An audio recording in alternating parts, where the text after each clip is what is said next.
الحمد لله وكفى وسلام على عباده الذين اصطفى وعلى آله وأصحابه المجتبى أما بعد فأعوذ بالله من الشيطان الرجيم بسم الله الرحمن الرحيم إن عدة الشهور عند الله 12 شهرا في كتاب الله يوم خلق السماوات والأرض منها 4 حرم صدق الله مولانا العظيم. قابل احترام عزیز بزرگوں، نوجوان بھائیوں، اسلامی مہینوں میں رجب المرجب کا مہینہ بڑی اہمیت کا حامل مہینہ ہے۔ اس مہینے سے متعلق اللہ کے رسول صلی اللہ تعالی علیہ وسلم کا عمل بھی ہے، آپ کی دعا بھی ہے، اور آپ نے امت کو تلقین بھی فرمائی ہے کہ جب رجب کا مہینہ آ جائے تو امت کو کیا کرنا چاہیے۔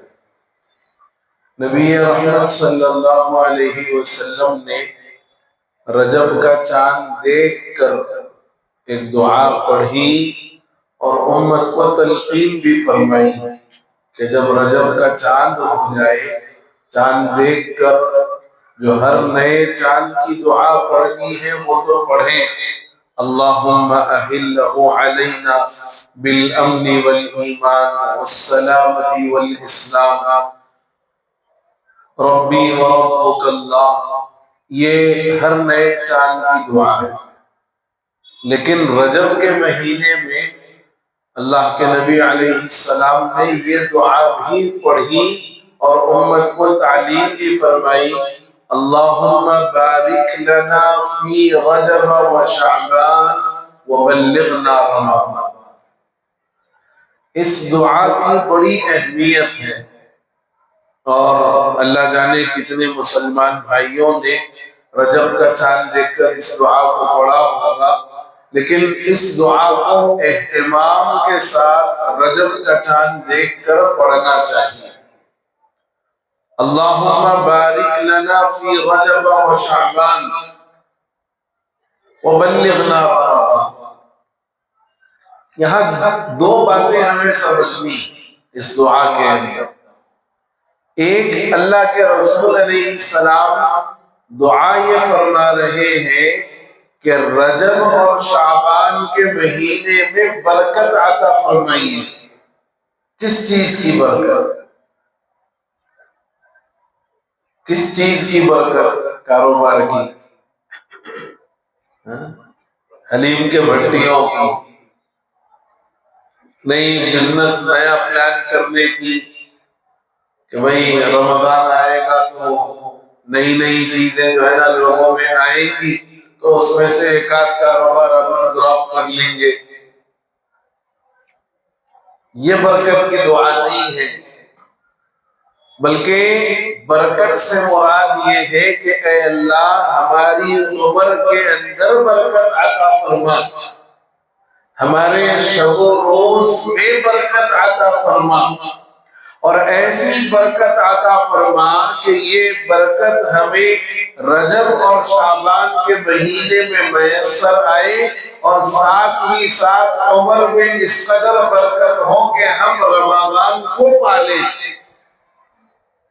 ہم رمضان کو پالیں۔ تو رمضان پانے کے لیے ان دو مہینوں سے گزرنا ہے، رجب اور شعبان سے گزرنا ہے، اور یہ گزرنے کے بعد آپ رمضان پائیں گے، میں رمضان پاؤں گا۔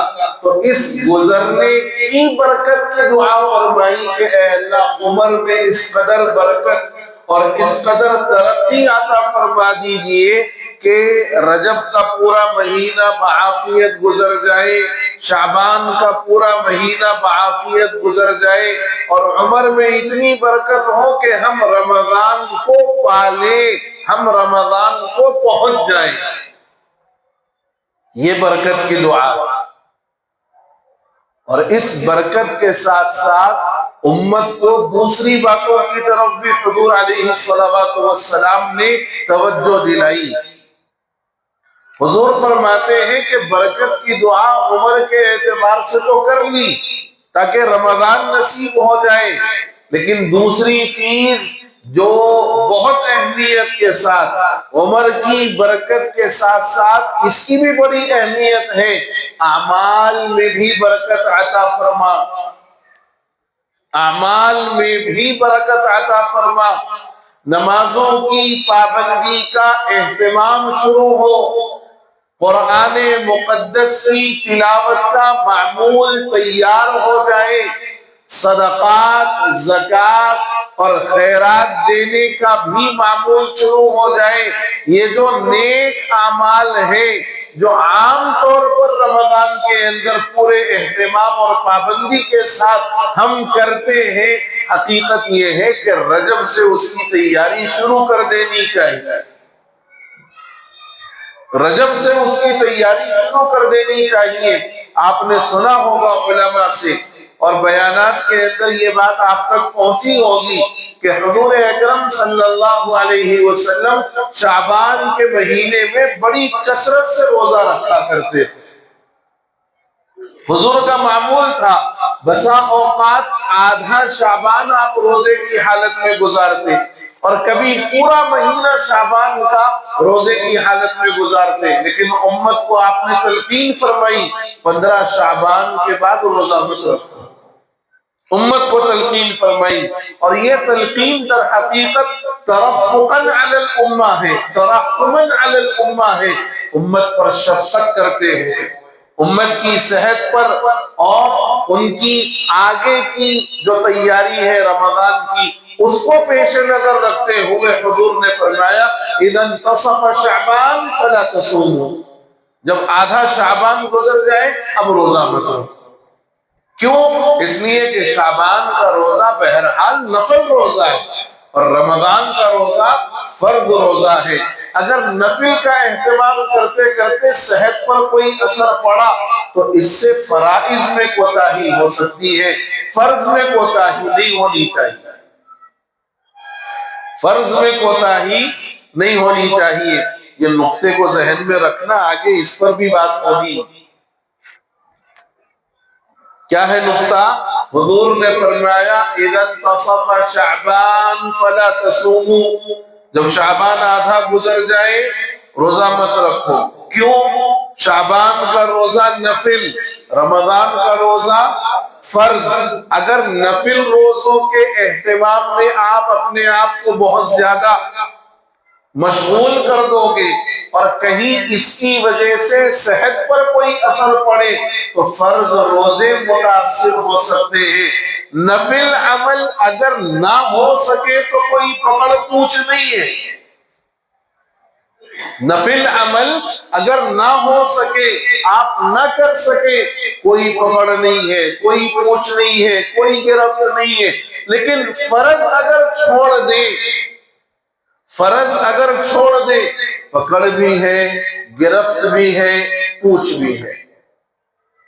یہ نقطہ آیا سمجھ میں؟ اس کو ذہن میں رکھنا، آگے ہم بات کریں گے۔ تو میں عرض کیا کر رہا تھا، حضور نے جو برکت کی دعا فرمائی ہے اللہم بارک لنا فی رجب و شعبان، یہ برکت صرف برکت فی العمر نہیں ہے، صرف برکت فی العمر نہیں ہے کہ خالی عمر میں برکت دے دیجئے رمضان کو پہنچنا ہے، نہیں، برکت فی العمر بھی ہے، برکت فی الاعمال بھی ہے، برکت فی تلاوت القرآن بھی ہے، برکت فی النوافل بھی ہے، برکت فی الصدقات والخیرات بھی ہے، یعنی ان تمام چیزوں میں برکت عطا فرمائیے۔ کیوں؟ اس لیے کہ یہ جتنی چیزوں میں برکت کی دعا مانگی جا رہی ہے ان تمام چیزوں کا خاص اہتمام رمضان کے اندر ہر بندہ مومن کرتا ہے، اپنی اپنی استطاعت اور اپنی اپنی حیثیت کے مطابق روزے رکھتے ہیں، اہتمام سے روزہ رکھتا ہے مسلمان، صدقات اور خیرات کا خاص اہتمام ہوتا ہے. لوگ معلوم کر کے اپنے سونے اور چاندی اور نقد کا حساب لگا کر زکوٰۃ نکالتے ہیں، اور عام دنوں میں فرض پڑھ کے دعا سے پہلے جانے والا بھی، عام دنوں میں فرض پڑھ کے دعا سے پہلے جانے والا بھی، یہ جملہ قصداً عرض کر رہا ہوں، دعا سے پہلے جانے والا بھی. ہماری مسجد کا حال عصر کی نماز میں دعا تک امام اینڈ مؤذن with two مصلیس، ہماری مسجد کا ماحول اس وقت بنا ہوا ہے، امام اینڈ مؤذن with two مصلیس، اور دو مصلیس میں سے بھی ایک مصلی پرماننٹ ہے بیچارے، سلام بھائی، اللہ جزائے خیر دے، ایک دو اور کبھی وہاں ایک کونے میں کبھی وہاں ایک کونے میں. یہ مسجدوں کا حال ہے. اب حدیث پڑھیں گے تو کس کے لیے پڑھیں گے؟ امام پڑھ لینا، مؤذن سن لینا. اتنی مصروف زندگی ہو گئی ہماری، اتنی مصروف زندگی ہو گئی، حالانکہ بمشکل 3 سے 5 منٹ میں حدیث کی تعلیم بھی ختم ہو جاتی، مگر بیٹھنے والے تیار نہیں ہیں. یہ شکایتاً عرض کر رہا ہوں، شکایتاً عرض کر رہا ہوں یہ بات. تو میں یہ کہہ رہا تھا کہ عام دنوں میں فرض کے بعد دعا سے پہلے جانے والا بھی رمضان کے اندر دعا تک بھی بیٹھتا، دعا کے بعد اپنے اعمال میں مشغول ہو جاتا، دعا کے بعد اپنے اذکار میں مشغول ہو جاتا. تو یہ تمام چیزیں بندہ رمضان کے اندر بڑے اہتمام سے ادا کرتا ہے. تو صرف برکت فی العمر کی دعا نہیں ہے، یہ برکت فی الاعمال کی بھی دعا ہے. حضور نے تو برکت فی العمر کی دعا فرما دی، لیکن ہمیں اس پر توجہ دینی ہے کہ یہ برکت فی العمر کے ساتھ ساتھ برکت فی الاعمال کی بھی دعا ہے. تو برکت فی الاعمال کی دعا ہونے کا مطلب یہ ہے کہ ان اعمال کا اپنے آپ کو ابھی سے عادی بنانا. برکت فی الاعمال کا مطلب کیا ہے؟ ان اعمال کا اپنے آپ کو ابھی سے عادی بنانا، کہ رجب کے مہینے سے قرآن پاک کی تلاوت کا اگر معمول بنایا جائے کہ رجب میں 1 قرآن پڑھ لیے، شعبان میں 2 قرآن پڑھ سکے، اور جب شعبان میں 2 قرآن ہو گئی تو رمضان میں کم از کم 3 قرآن تلاوت ختم کیے جائیں، تلاوت کے ذریعے ختم کیے جائیں. اور بڑے خوش نصیب ہوتے ہیں وہ لوگ جو رمضان کے اندر قرآن پاک کی تلاوت کر کے قرآن کو ختم کرتے ہیں. حضرت امام اعظم ابو حنیفہ رحمۃ اللہ علیہ فرماتے ہیں کہ قرآن کا مسلمانوں پر حق ہے، قرآن کا مسلمانوں پر حق ہے، اور وہ حق یہ ہے کہ سال بھر میں کم از کم، حضرت امام صاحب نے فرمایا سال بھر میں کم از کم 1 قرآن تلاوتاً ختم کیا جائے، 1 قرآن تلاوتاً ختم کیا جائے. دل پر ہاتھ رکھ کر میرے بھائیوں بتاؤ کہ ہم میں سے کتنے ایسے شوقین اور پابند جو ہے تلاوت قرآن کرنے والے ہیں جو سال میں قرآن ختم کر دیتے ہوں؟ الا ماشاءاللہ. مشغول زندگی کا بہانہ لگا کر یا کام کاج کی زیادتی اور کثرت بتا کر، اللہ معاف کرے، کتنے ایسے ہیں جو سال سال گزر جا رہے ہیں مگر قرآن کھول کر دیکھنے اور پڑھنے کی تو توفیق نہیں ہوئی. اب تو وہ جو مصروف لوگ ہیں ان لوگوں کا معمول بھی یہ ہو گیا کہ ختم قرآن بھی کرائے تو خود نہیں پڑھ رہے، ختم القرآن کرائے بھی تو خود نہیں پڑھ رہے. وہ بولے صاحب مدرسے کے بچوں کو بلا کے پڑھا دیے، بات ختم. جس گھر کے اندر ختم القرآن کا اہتمام کروایا جا رہا ہے اس گھر کا مالک بھی اللہ معاف کرے 1 آدھ پارہ پڑھنے کے موقف میں نہیں ہے. تو یہ غور کر کے دیکھو کہ یہ قرآن سے دوری ہے، یہ قرآن سے پوری ہے۔ حقیقت یہ ہونا ہے کہ آپ گھر کے جتنے افراد ہیں ہر فرد مل کر کے اگر پاروں کی تقسیم کر لے تو 10 دن میں ایک قرآن پورے گھر کے اندر مکمل ہو سکتا ہے۔ کام کرنے والوں کے لیے کئی ایسے طریقے ہیں، کام کرنے کا اگر مزاج بناؤ تو اللہ خود بخود ذہن بناتا ہے، اسباب بنتے ہیں۔ مثال کے طور پر گھر میں 5 افراد ہیں، ہر فرد کو 2 پارے دے دیے جائیں، روزانہ بھائی آپ 2 پارے پڑھتے جاؤ، کتنے دن میں قرآن ختم ہو جائے؟ 15 دن میں قرآن ختم۔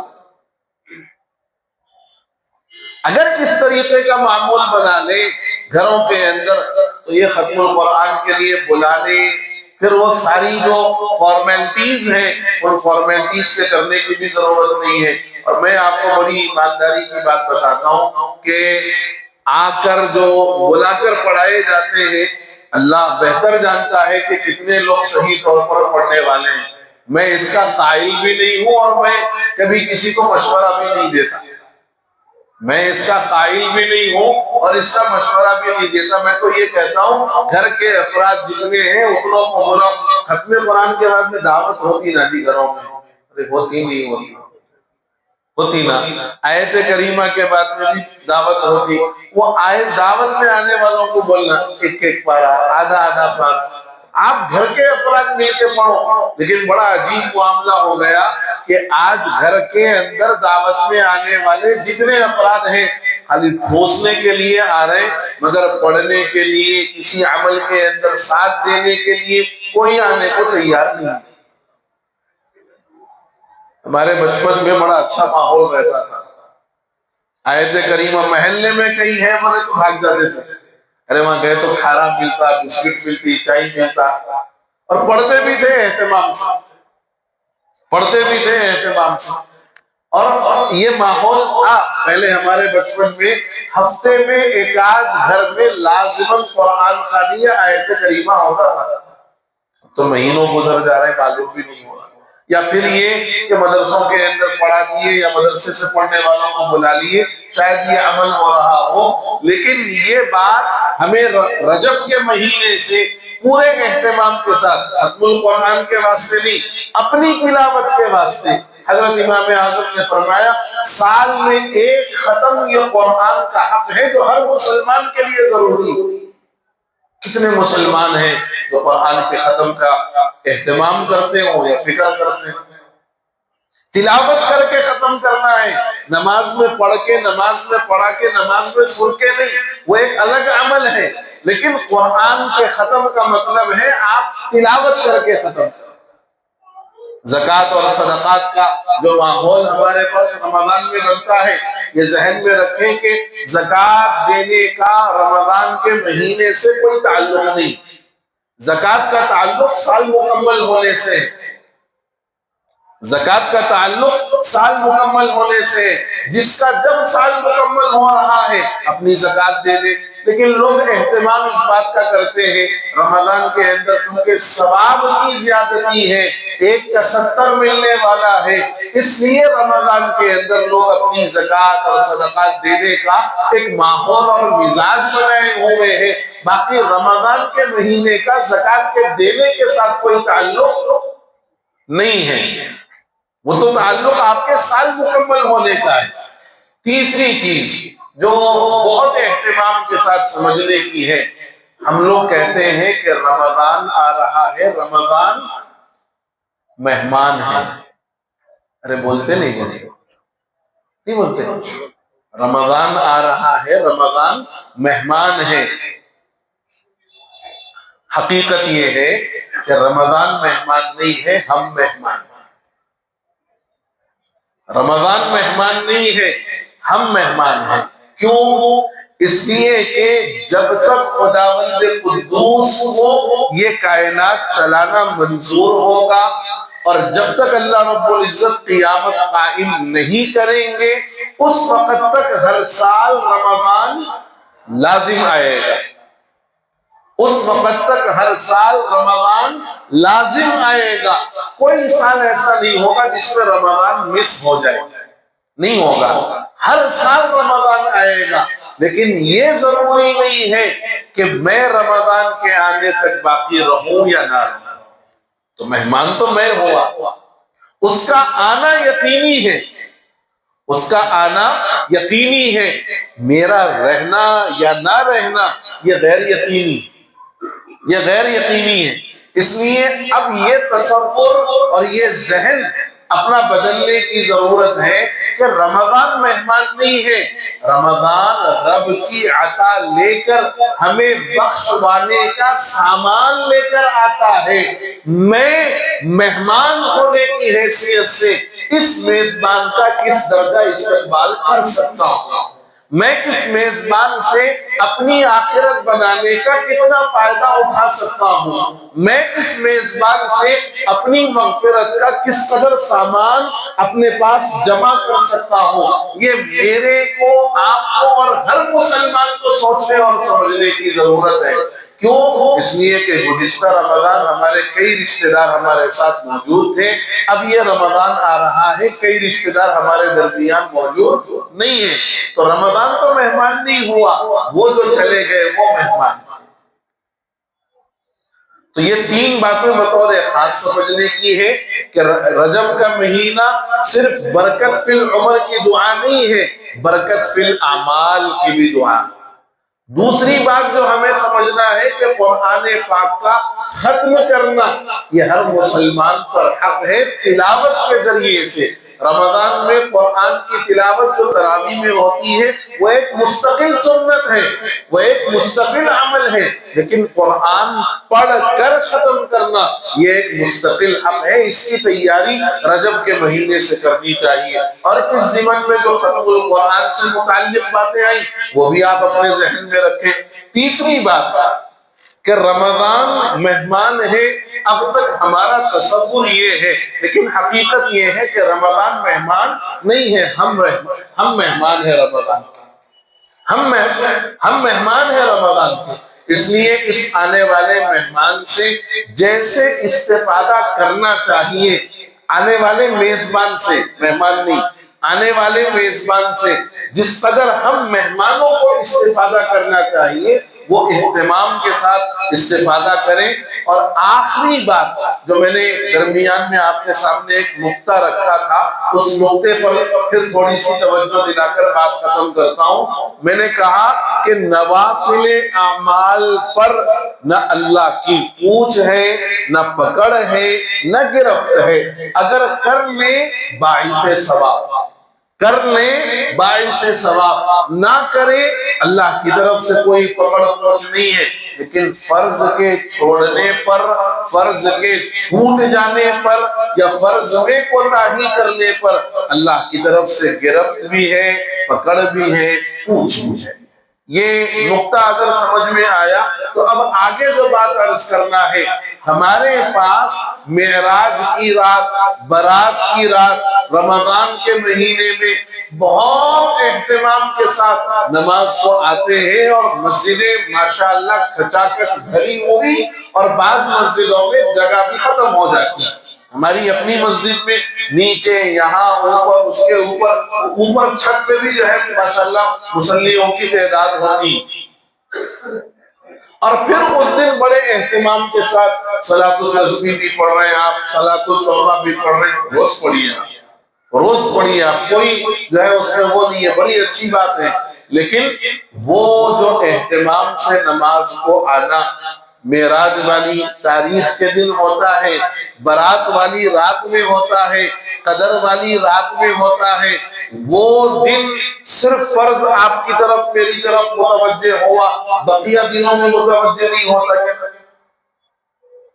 سال کے بقیہ دنوں میں وہ فرض جو اقیم الصلاۃ کا ہے، قرآن میں حکم ہے اقیم الصلاۃ، نماز قائم کرو. اور قرآن یہ بھی کہتا ہے ان الصلاۃ کانت علی المؤمنین کتابا موقوتا، نماز مومنین پر وقت مقررہ پر فرض ہے.